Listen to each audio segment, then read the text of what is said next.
Oi, gentis.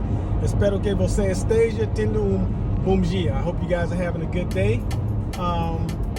So this is my second time actually making this video. This is the American Brazilian. I wanted to share some things with you guys today. Something that I had to do yesterday that spanned over many, many years, and I'm proud of myself. And this is basically what occurred. So, as many of you guys who watch my content and have viewed my earlier posts, like probably like further, like much earlier, you'll know that I have been married a few times. I'm not the male version of Elizabeth Taylor, no, and I'm not trying to be. However, I have been married a few times, twice to my son's mother, my adult son's mother. He'll be 30 this year. In any event, while we were married, I was a part of an organization, and I was the head of security in that organization. Now, that doesn't make me a tough guy. It really had nothing. It had more to do with brains than brawn. I'll say it that way. Scheduling, traveling to different parts of the different countries and the like. Well, anyway, I had a conversation with a very good friend of mine. We were catching up because we had not spoken in like, I don't know, maybe a year or so. And we began to kind of, not really compare notes, but we just had a basic conversation. And in that conversation, he had mentioned something because we kind of did a similar thing. He was at a different level, at a different part of that organization, but it was very time consuming, and it took away a lot of time from the family. Well, anyway, something that I had intended on doing many years ago, but you know, if you're like me, if you don't do certain things at that moment, something else will take its place. It's almost like playing Tetris kind of. Anyway, so it sparked something in me, and so I had a conversation with, in that conversation, I was like, you know, I think I need to go and speak with two people just to clear the air. Now, mind you, I don't believe, or I didn't believe anybody was holding anything against me, but I wanted to be sure. It never hurts to be sure. So I made a phone call and apologized to that individual. And they said, well, wow, I'm shocked. I feel like crying. I don't know what to do. And what made you do this? And so I was like, well, you know, I had a conversation. It's something that I had been meaning to do for years, but for whatever reason, I just didn't. And it wasn't a pride thing. It was just, maybe I see now it was timing. Well, anyway, they went on to say, you know, I accept it, and I appreciate what you did. I know it may have taken something to be able to make this phone call and do this. And they said, well, can I tell you something? I was like, sure, what's up? They said, well, I always thought that we weren't enough as your family. I always thought that we weren't enough. And so, or they wasn't enough, and then the family weren't enough. And so they went ahead and decided to kind of get on board, quote unquote, with what I had going on. Even though it took me, I mean, I was always away from home. And it was no cheating on my part, nothing like that. I mean, I'm not that type of guy. I don't hate on judge what you do. That's just not my MO, that's not my thing.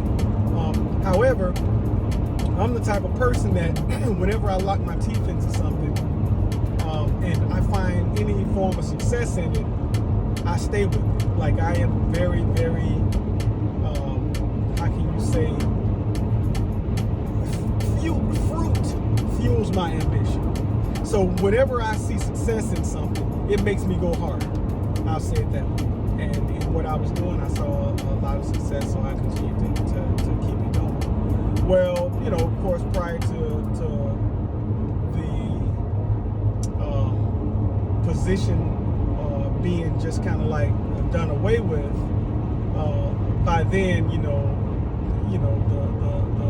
the union the marriage was over with. You know, the children were grown, everybody kind of was going their own way.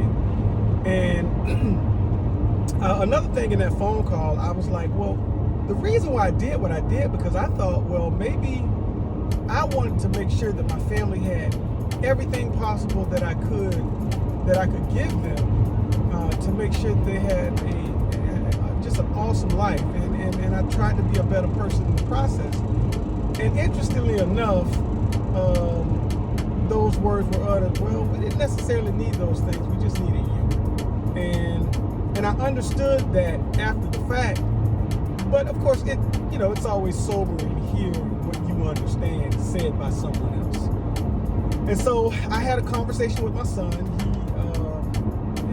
If you guys follow me on IG,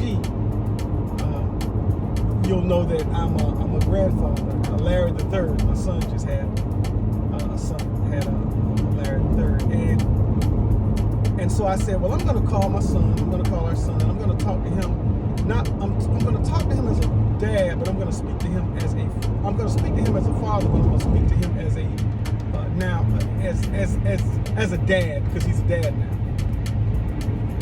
And so I began to have that kind of same conversation, and he just listened. And I said, man, I know that you were angry at the organization, you were angry at the people. I said, but it really wasn't their fault, because nobody had control over my actions but me. And I read a quote after, well, let me say this. So the conversation went well, and he was like, wow, thank you. And so I just kind of let him know, son, in the future, you just make sure that you be very careful. And I don't care if it's work, and I know you have to provide a living for yourself and your family, or whatever it is that you're into. Never ever let that take precedence over the time that you spend with your family, because once those days are gone, you can never get them back.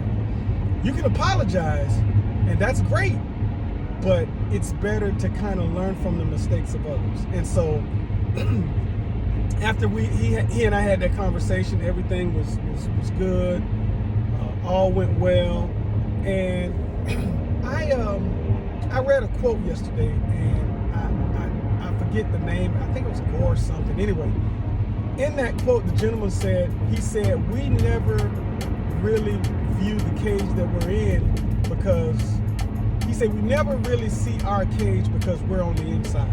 In other words, the thing that traps us, the thing that locks us in, the things that we are, I'll even say in bondage to, or confined in, we never see it because we're inside. It's kind of like that old adage, not seeing the forest for the trees. And for me, I didn't see what they saw because I was in it. I was basically doing what I felt needed to be done to provide for my family and to make sure that we had a stable life, and to try to become a better man in the process. So my intentions were noble, and they, I believe, were good, but some of the worst atrocities rather in the world were committed by good intentions. And so it was a good day. And then of course,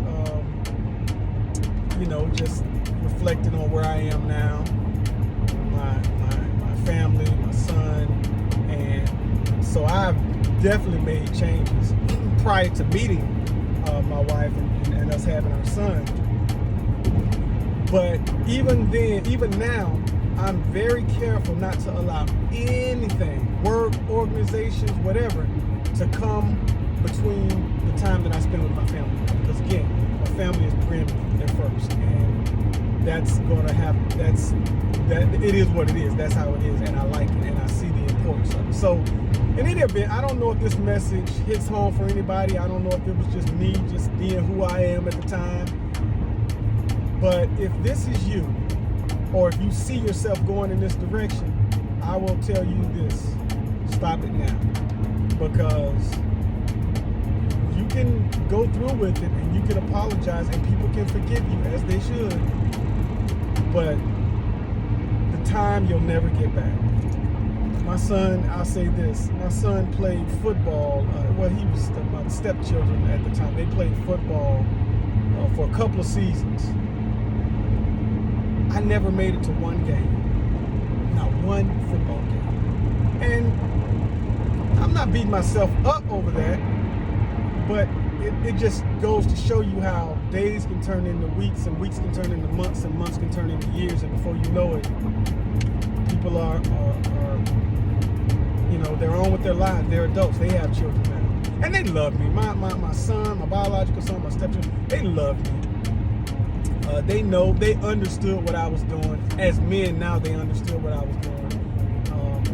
But I think that they see things from a different perspective, and that they are not going to allow themselves to be held captive to anything that's going to take them away from their family. So, in any event, I just wanted to share that with you guys. Hope it helps. So this is your man. This is the American Brazilian saying no odeio jogador, no odeio o jogador, odeio o jogo. Até a breve. É verdade.